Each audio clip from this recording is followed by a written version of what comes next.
Okay, good day class. So ngayon, um, sagutin lang natin, no, yung I'll just make an answer key dun sa quiz 1 ninyo, no, regarding rectangular beams tsaka WSD. So WSD, SRB rectangular beam tsaka DRB rectangular beam.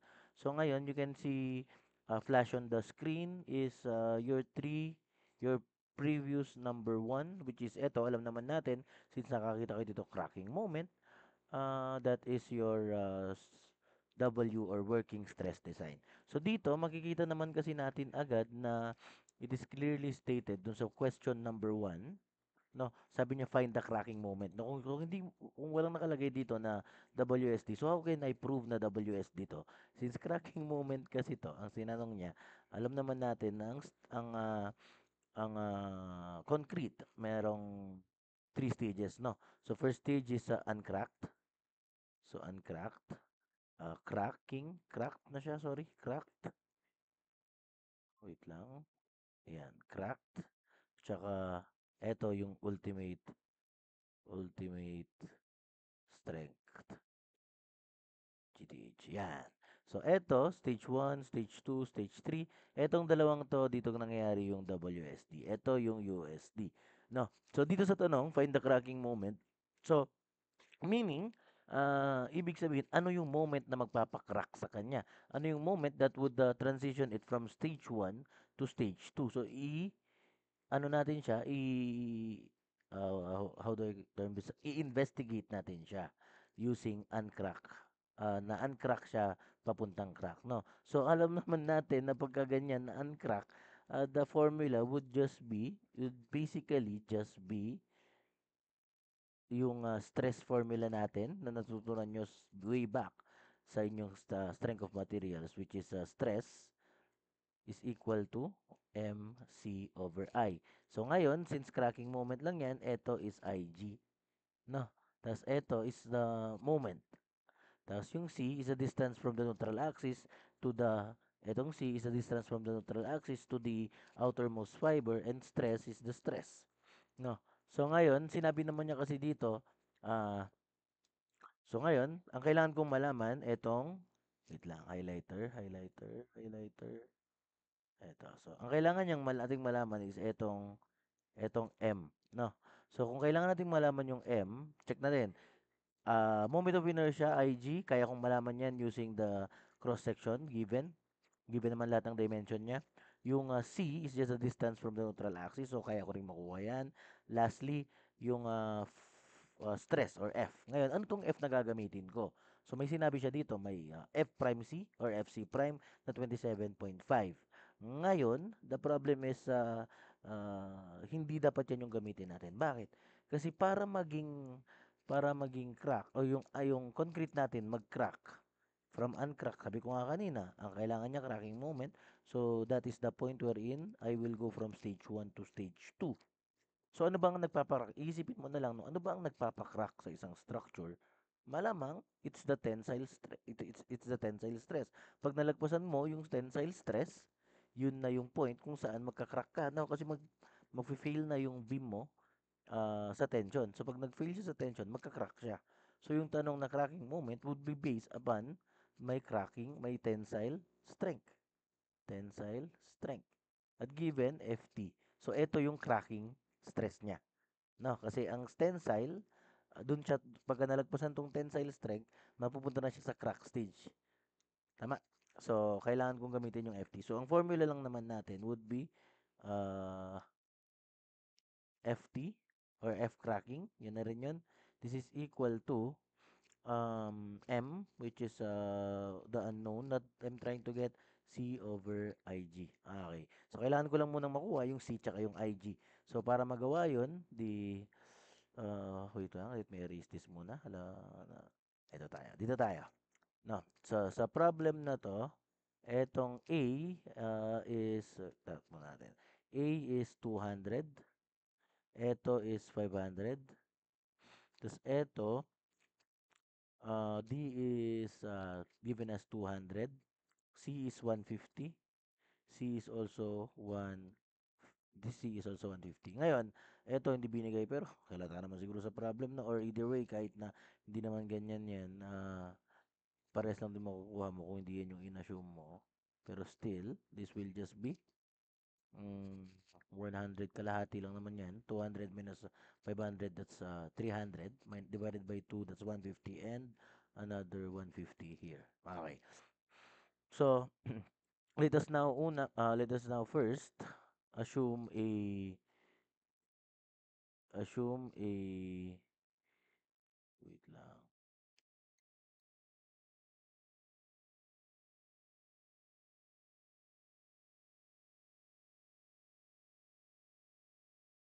Eto, okay. Yan. So, eto, I'm assuming na dito yung NA ko, no? So, gawin natin black. Tapos, yan. So, this is my, wait lang, why is it still, yan. This is my neutral axis.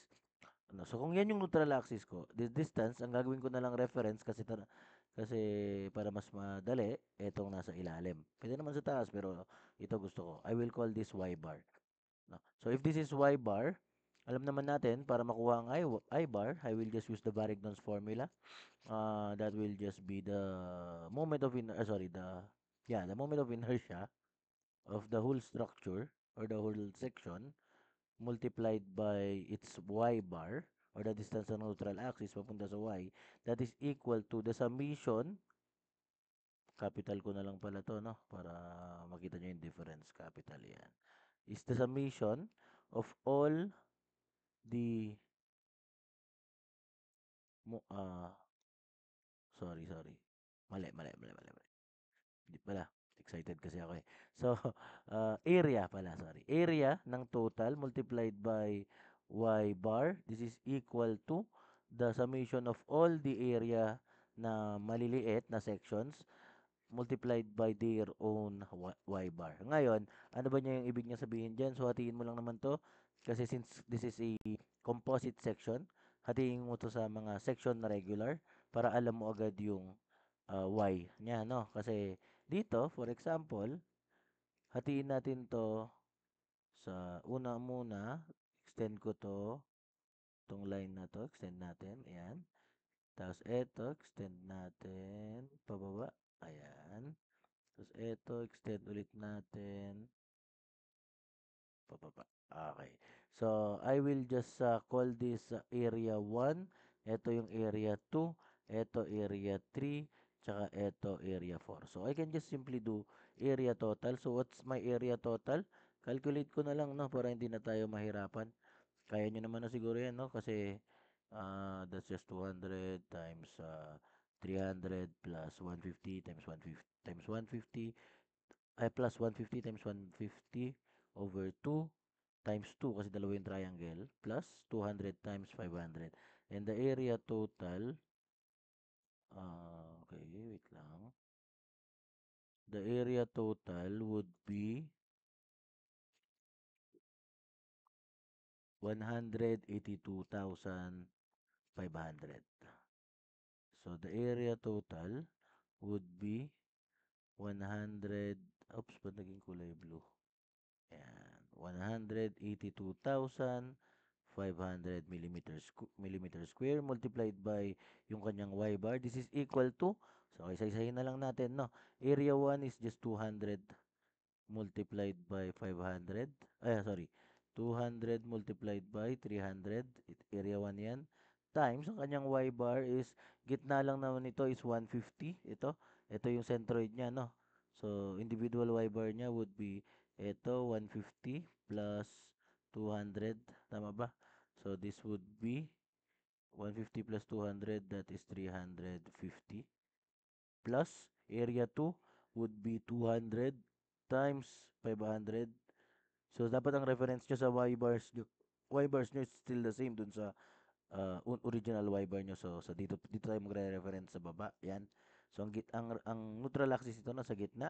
Papunta dito. This is just 1/2 of 200. So, this is multiplied by 100. This is equal, sorry. This is plus. Meron pa pala tayo, dalawa. So, itong triangle na to, siguro naman, maisip nyo na, no? Since same sila ng area, tapos ang y bar nila pareho is same lang din. Times 2 ko na lang. So 2, so 2 multiplied by area nila is 150, 150 times 150 over 2. Tama. Multiplied by 1/3, no? Tama kasi ito yung base natin. 1/3 times 3, that's 50.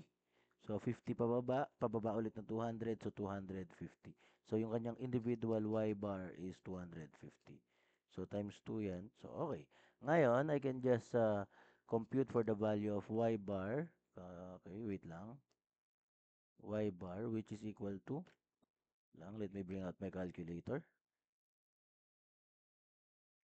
So 182, sorry, 200 times 300 times 350 plus 200 times 500 times 100 plus 2 times 150 times 150 over 2 times 250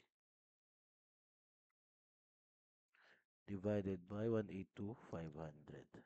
So the answer is 200.68. So eto, y bar. So y bar is 200.68 mm. So therefore, this is just 200. So, okay lang ba? Burahin ko na lang to, no? Para hindi na maraming nakasulat. 200.68 mm. Okay. So, pag alam ko na yan, I can just simply solve for I. So, the moment of inertia ng gross ko. So, I will just be equal to I ng, I ng,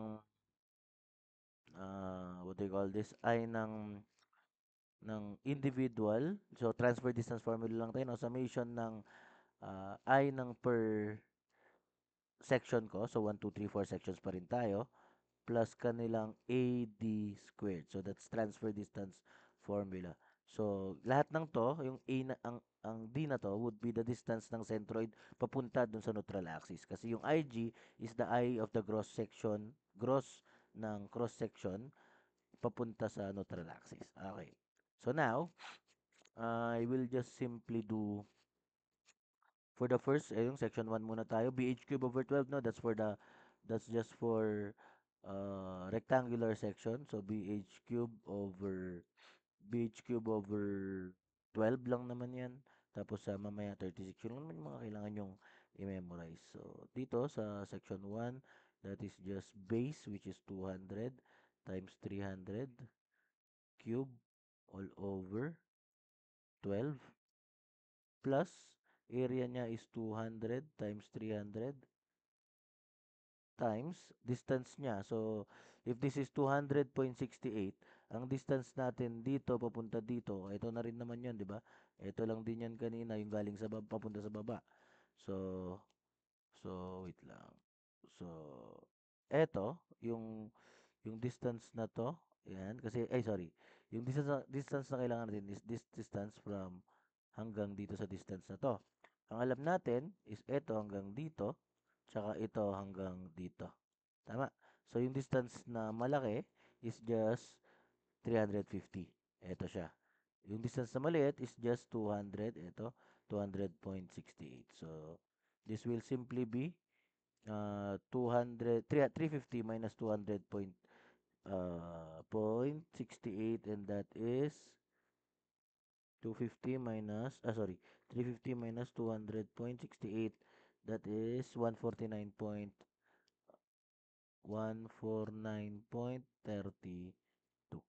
This is squared.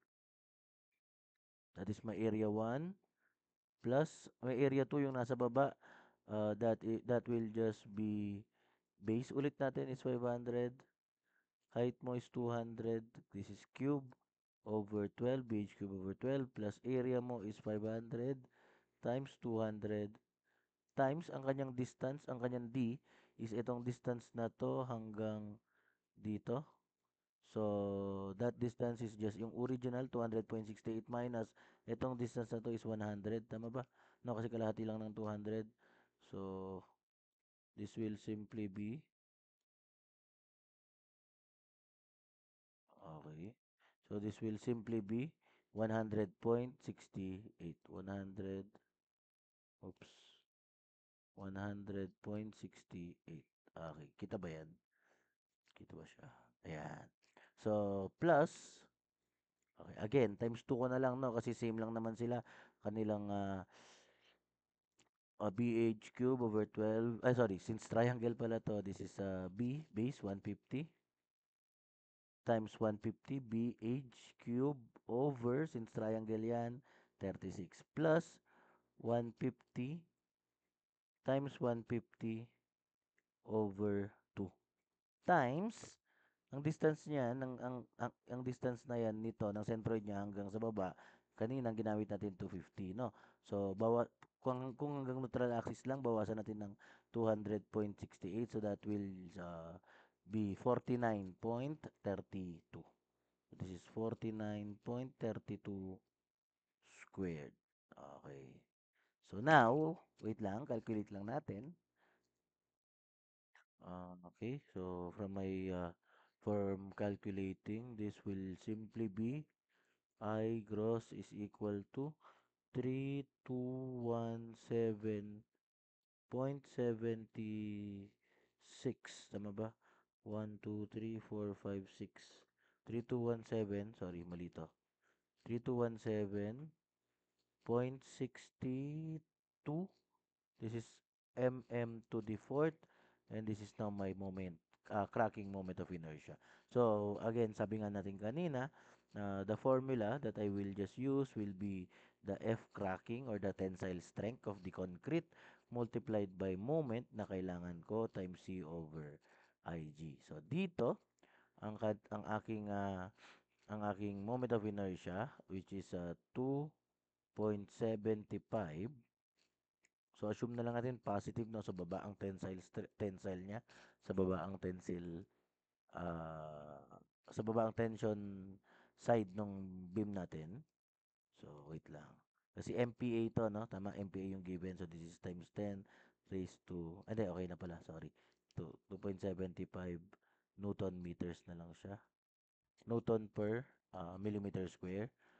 Tapos ang moment ko would be M. This is a C which is 200. So since baba yung kanyang neutral axis, ang baba ang tension side, 200.68 yung gagamitin natin. Divided by area, sorry, IG which is 3. Wait lang, kulang ako ng nilagay dito. This is times 10 raised to 6 mm to the fourth. So dito, 32, nakastore na lang yan. 0.62 times, pangit ng sulat ko dito. Okay. 3217.62 times 10 raised to 6. So this will now result into, lang ba natin? My moment cracking or the cracking moment will simply be equal to, okay, 2.75 times answer divided by 200.68. So 44.09. 1, 2, 3, 4, 5, 6. 6 decimal place. Okay. So, moment cracking niya is 44. Convert ko na, 0.09. This is kilonewton meter. Okay, so this is the answer for letter A. Ngayon, for letter B, ang tanong niya napakasimple. How much uniform load can the joist safely carry, that including its own weight, if the cracking moment in the beam is 200 kilonewton meter? So, wala pa rin bakal dito sa B. So, hindi pa natin ko-consider yung bakal. So, sa B, yun pa rin. Ito pa rin yung formula natin. MC over I pa rin. Same pa rin naman yung gagamitin nating I. Same pa rin naman yung cross-section. Same pa rin naman yung stress kasi same pa rin naman na concrete yan. 2.75 pa rin yung cracking stress. So, ang gagawin na lang natin, ah, eto na pala, sorry. Eto na pala yung binigay na pala, no? Kasi ang given dito is the moment, cracking moment. So, MCR. So, eto daw, dito daw siya magka-crack. Dito daw siya magka-crack, no? So, dito siya magka-crack sa MCR natin, which is given niya as 40, what's this? 40 kilonewton meter. 40 kilonewton meter. So, pag given yung 40 kilonewton meter na yan, napakasimple na lang.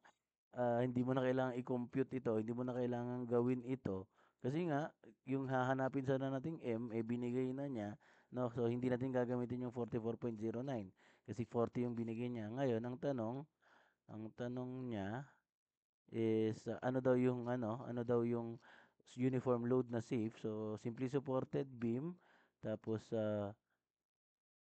simply supported beam, 6 meters yung span. So, ito 6 meters. Tapos, ang moment niya is 40, no? So, sa simply supported na uniform load, alam naman natin, ang moment diagram niyan would look like this. Ganyan lang naman, di ba? Tama? So, dito sa gitna yung maximum moment and alam natin na ang maximum moment pagdating sa ganyan is just WL squared over 8. No? Pero kung gusto kong imamano-mano nyo, wala namang problema. So, moment, which is 40, so M max nito, so M is just equal to WL squared over 8. Now, this is the maximum moment that will occur in a simply supported beam na na-induce ng uniformly distributed load. So, kung ganon, 40 lang daw dapat. So 40 is equal to W, which is unknown, times L squared. So, this is 6 squared divided by 8. So, 40 times 8 divided by 6 squared. So, 8.88 or 8.89. So, W is equal to 8.89 kilonewton per meter. Therefore, ito na yung sagot sa letter B. O, di naman napakadali. Napakadali. Okay. So, after that, ang kailangan ko na lang gawin dito solve ko sa letter C. Sa letter C, meron naman ng bakal. So, sa letter C, wait lang. Let me just copy ito. Oops. Yeah. Copy natin yan. Paste natin dito sa, wait lang. Add tayo ng page. New page after yan. Okay. So ngayon, sabi niya, mayroon na daw or maglalagay daw tayo ng mayroon na daw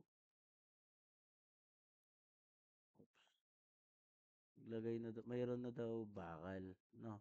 So ito yung bakal, no? Ngayon, same pa rin naman. Ah, same pa rin naman. This is still 200. This is still 150. 150. 200. Ito is 500. Ngayon, ang bakal ko, wait lang, let me just look at it. Located 435 mm from the top. So, ito daw is, yan, ang centroid daw niya galing sa top,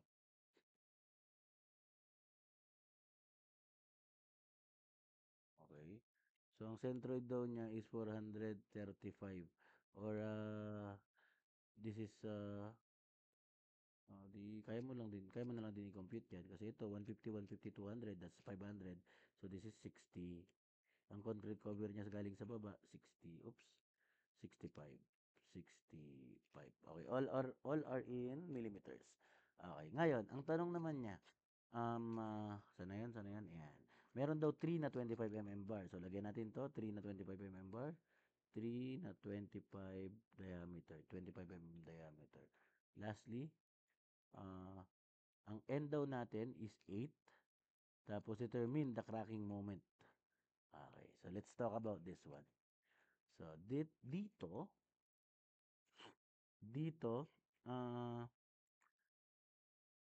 ang N na nagagamitin daw natin is 8.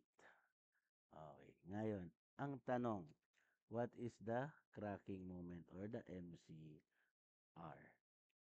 So, kung papansinin mo, eto, yan. So, eto siya. Ngayon, etong bakal na to na nandito, alam naman natin na yung bakal, I will just convert that.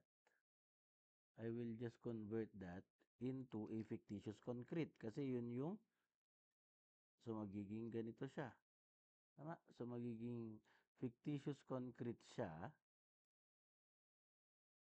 na horizontal, tapos ito is NAS. Tama ba?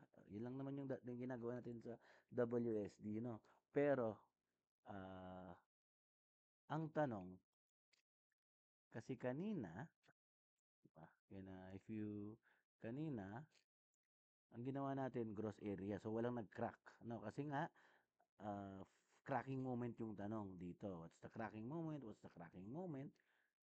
So, sa cracking moment, yun yung stage na hindi pa siya nagka-crack, magka-crack pa lang. So, yung section natin, buo pa. Hindi pa siya crack. Ngayon, dito, kung papansinin mo sa tanong niya, determine the cracking moment. So, therefore, eto, ayan, cracking moment ulit. No? So, if it's cracking moment, still, hindi pa nagka-crack yung tension side. Pero may bars na, sir. Paano din yun? So, yung section natin, dadagdagan na natin ng fictitious concrete, pero we will still not remove yung tension side ng concrete. Meron pa rin siya. So paano 'yon? So papalitan natin yung so ibig sabihin niyan, etong buong section na to, yung buong section na yan, meron pa rin yan. No? So for example, kung kanina neutral axis nandito, tama ba? Ang in-assume ko na neutral axis nandito, tama, dyan naman yung nakuha natin kasi 200.68. I'm, my educated guess is bababa na yan. Papasok na yan dito sa rectangular side. Bakit? Kasi nga, kung kanina wala tong fictitious concrete, nasa taas siya, since dadagdag ako ng area sa baba, ibig sabihin bababa pa yan. Tama? Kasi bakit ko inassume agad yun? Kasi alam kong bababa siya, and another thing is alam kong mas madali yung computation ko pag dyan. Tama? Alam ko yung mas madali yung computation ko kasi ko compute ko na lang na ito yung nasa baba. Rectangular na lang yung pagitan niya, no? Okay. So, ngayon, if you kasi if you remove this area, 'di ba kasi dati sa ginagawa natin, wait lang. Let me bring up yung picture na ito. Okay. Wait lang.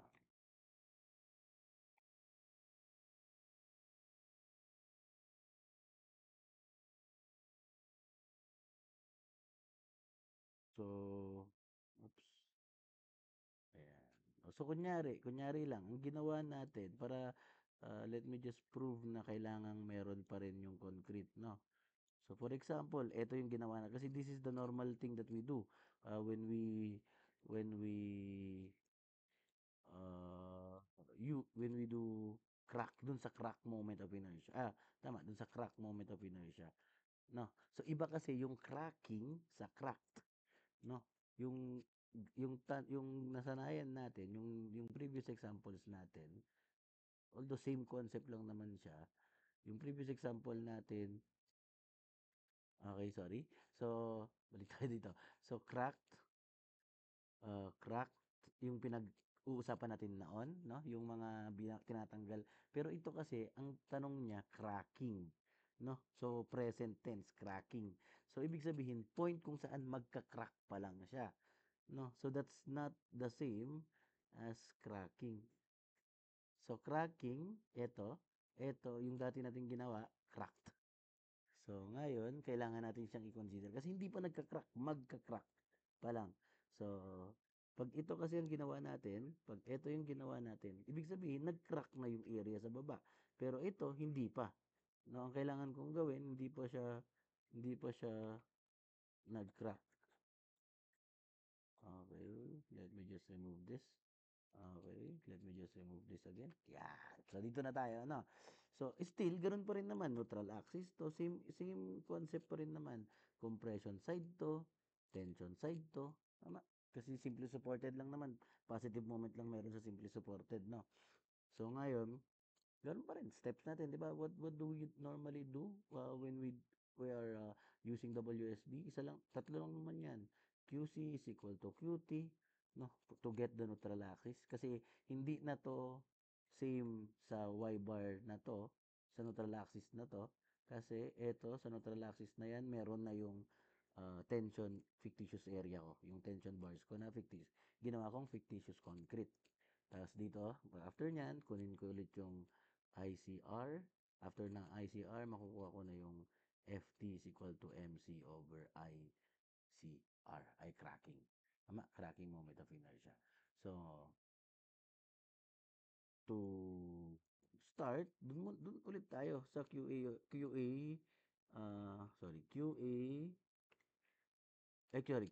is equal to QT. So, QC is equal to QT natin para makuha yung neutral axis.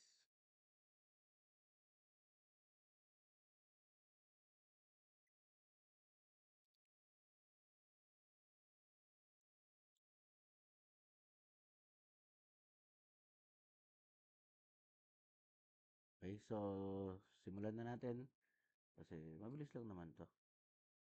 Okay. So, mayroon ba nga pala, no? So, eto, the fictitious area would now be, eto kanina, would be, ang ginagawa natin dyan, this area, yung fictitious and AS. Pero mali pa yung drawing natin. Bakit? Kasi itong fictitious area na yan, galing yan dito. So kung pinalitan natin itong area na to ng fictitious area na NAS, kailangan kong tanggalin yung nandito. Tama?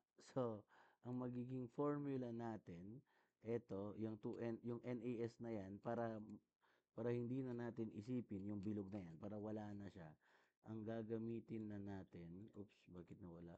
Yan, ang gagamitin na natin would be N minus 1. Ito, kasi yung bilog niya, so ito, N minus 1 AS. Tama. So, gets nyo naman yan, no? Kasi ito would just simply be NAS minus, ito, mayroon siyang minus AS. Minus AS. Bakit may minus AS? Kasi yung naging fictitious area, N minus S yan. N times AS yan. Ito. Tapos, yung naiwang butas, AS lang yon. So, this would simply be NAS minus AS. Or, simplified na, N minus 1 times AS. Tama? Okay. So, dito, N is equal to 8. So, QC or Q na, sa compression is equal to Q tension. So, compression, ito yung compression side, ito. So, ganun ba rin, no? So, kung ito yung compression side, hatiin lang natin. Oops. Hatiin lang natin. Wait lang. Ayan. So, ito. So, ito, ipakita ko na yung mga area, no? So, ang mga area natin would simply be, unang-una, yung katulad din kanina, no? Ayan. Tapos, kung maaalala nyo, bumaba tayo dun sa rectangle. Yung neutral axis ko, inassume ko na nasa rectangle. So, teka, para hindi masyadong ma... Oops. Oops. Hindi, ito pala dapat. Ayan. Yung neutral axis, baba ko lang ng konti para maging mas prominent yung... Oops. Para mas prominent yung... Wait lang. Ito, dito natin ilagay. Yan. So, lahat ng nasa taas ng neutral axis compression side yan. So, this area, ito. Itong area na to, area 1, area 2, area 3, and this area 4. Tawagin ko na lang na ito, same pa rin naman, Y. So, QC. Simulan natin sa QC. So, ito, yung C na yan, simulan natin sa area 1, sa compression side. So, area 1 would simply be yung area nito. Tama? Yan, area yan. Area na yan would be 300. Oops. 300 times 150. No? Tapos may konti yan. Wait, palitin natin. Ayan. So, ito kasi, oops, lang.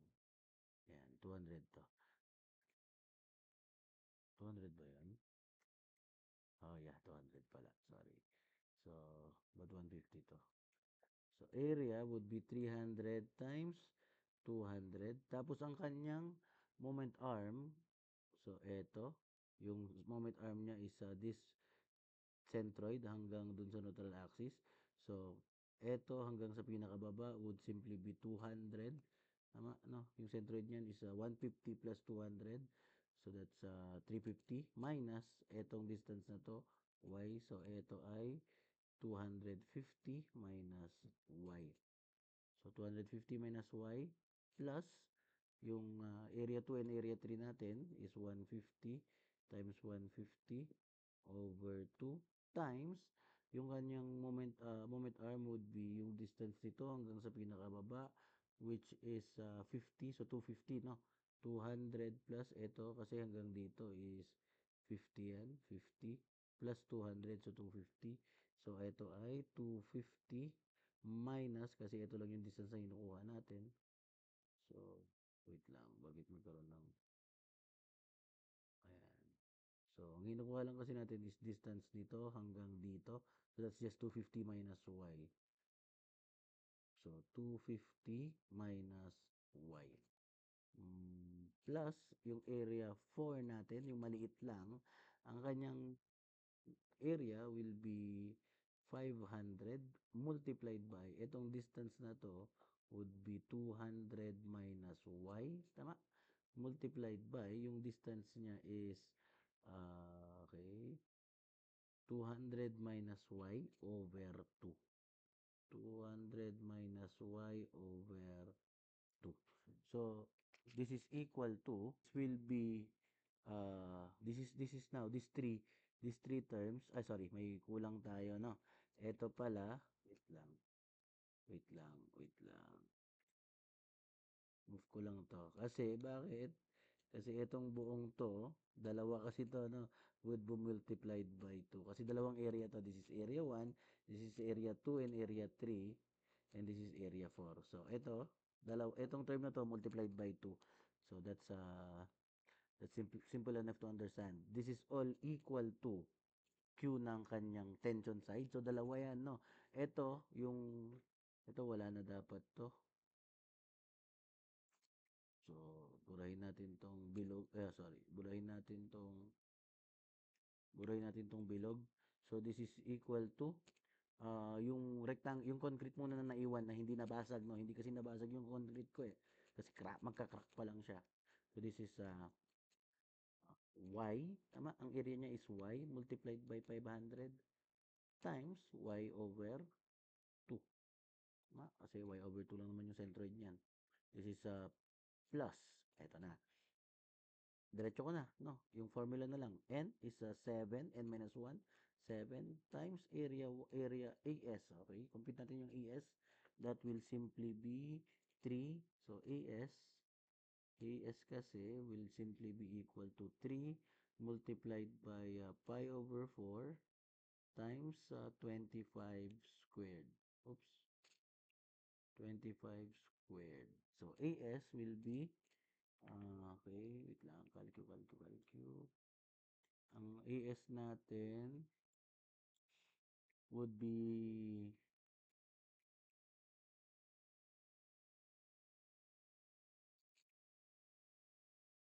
1472. Tama ba? Wait lang. Pi, in terms of ano na lang pala natin, pi over 4 times 25 squared multiplied by 3. So, this is 1472. 1875 over 4. 1875 over 4 pi. So, wait lang, yung ginagawa niyo dyan. 1875 over 4 pi. So, this is 1875 over 4 pi times NES, tama? And times yung moment arm niya, which is just this distance until this distance. So, that is just y minus 65. Saan ko nakuha yung 65? Yun yung distance ng centroid papunta sa baba. Okay. So now I can get the value of y. So, wait lang, compute lang natin.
1875 pi, sorry, wait lang. Pi over 4 times 1 plus shape. The answer would be 100. Teka. May mali pala tayo, no? Wait lang.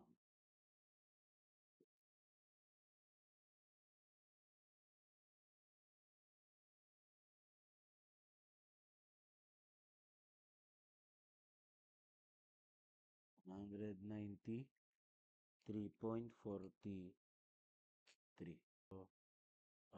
Teka, may mali pala dito, no? This must be, kaya pala, yan, 350. So, bakit 350 yan? Kasi ito pala is 150 plus 200, that's 350 minus y. So, oops. So, this will now be 193.43 millimeters. So, if I got 193 for y, pwede na akong mag-solve ng ICR ko. So, that is just my IC plus IT. This is just equal to the I of tension or compression plus I ng tension, or simply transfer distance formula lang naman na lahat to, no? So, using as my y as my moment arm, or the point of reference. So, which 193.43 yan. So, eto would now be, wait lang, para i-select lang natin to para kita natin habang nagsusulat tayo. Ay,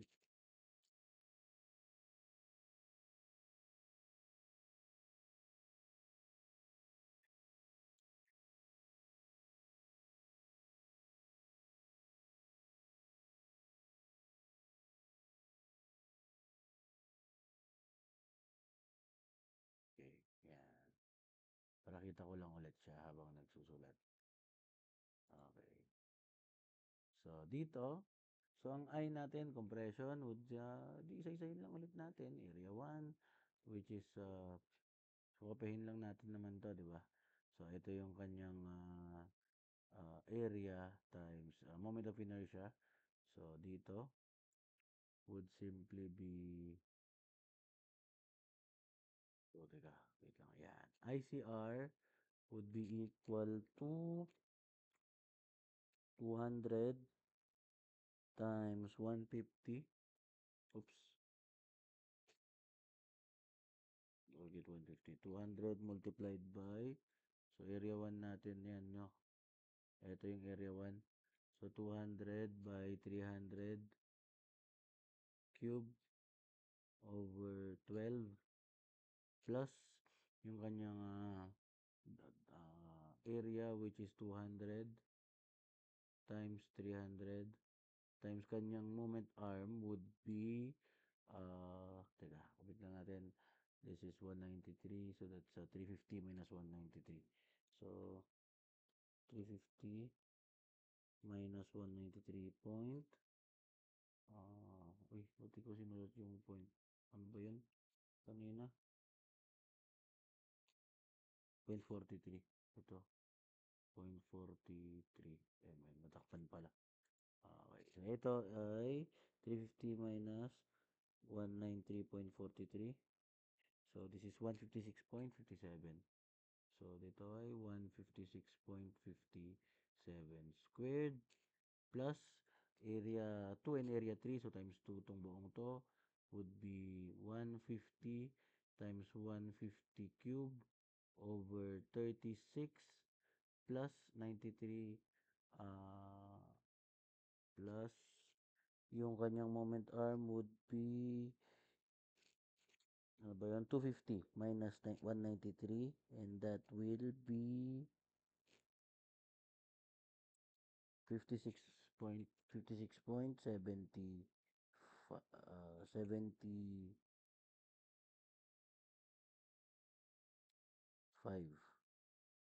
Yeah, wait lang. This is 150 area niya. 150 times 150 over 2 times kanyang distance would be 250 minus alpha x pala. Nakastore nga pala yan. 56.56. So, 56.57. Okay. 56.57. 56.57. Okay, squared. So, plus area 4. Plus area 4. Sana yun? Ayan. Plus area 4, which will be, yung distance na yan, is, since 193 yung ano, tama? Since ang, buti ko kasi makita. Ayan. 193 to. So, therefore, ito ay 6.57. Tama ba? 200 minus alpha x or ano, 6.57. So, ang kanyang base is 6.57.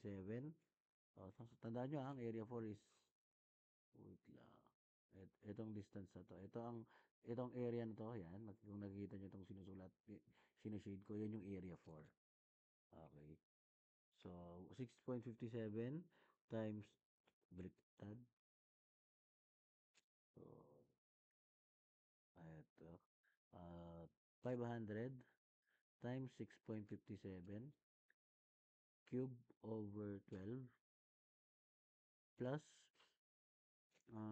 sorry, tama, plus 500 times 6.57 cube, ba't may cube pa? 6.57 times 6.57 over 2, what's 6, tama, 6.57 divided by 2, that's 3.28. So, 3.28 square, no? Gets yun naman na yan, basic transfer distance formula lang naman. Plus, yung area ng compression na concrete sa baba, itong area na to, that area, would simply be 193, 109, hindi, 500 pala muna. 500 times 193.43 cube over 12 plus 500 times 193.43 times alpha x over 2. Anong 193.43 43 divided by 2? 96.72. 96.72 times, plus NAS ko, ang N natin is 7, sorry, 8 pala, 8 minus 1 times, ano to, 1875 over 4, 1875 over 4 pi, times ang kanyang moment arm, which is 193.43 minus 65, and this is squared. So, wait lang, compute lang natin, tapos balikan ko kayo, pause ko lang to. ICR would simply be equal to 3 3397 3397 point, oops, pangit, 330, 3,300 97.66 times 10 raised to 6. This is a millimeter to the fourth. Okay. Pag alam ko na yung ICR, okay. So, kung alam ko na yung ICR, edi, doon na ulit tayo. No? So, FT is equal to MC over I ng I cracking ko. So, this is equal to FT, ayusin na natin, 2.75 pa rin naman kasi given yan, general given yan. MPa, so that's Newton per millimeter square. This is equal to my moment, which is M, multiplied by ang C ko, sa baba, no? Tama ba? Sa baba yung tension, ano natin? So, 193.43. Yan din yung ating y, o distance ng neutral axis. So, I is 3397.66 times 10 raised to 6 mm to the fourth. So, so I can now solve for m. Compute na lang natin. Wait lang. So, this is equal to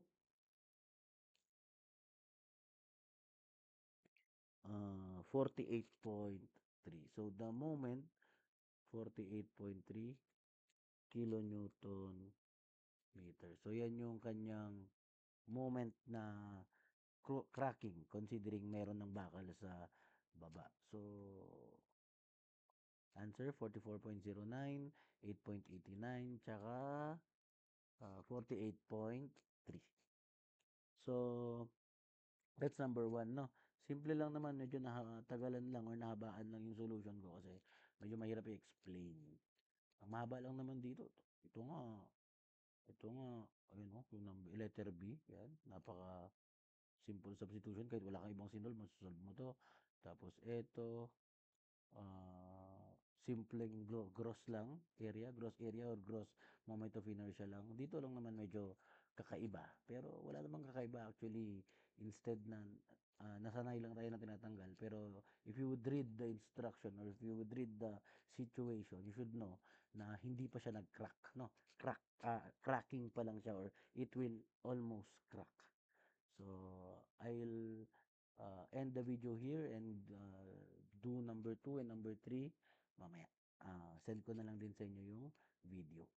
So, I hope you got the answers for letter E, kahit man lang yung 1 tsaka yung 2, no? Yung 3, siguro kung hindi, ay understandable. Pero yung 1 and number 2, that's just basic substitution from the formula. Dapat kayang-kaya nyo na yan. Okay? So, good day.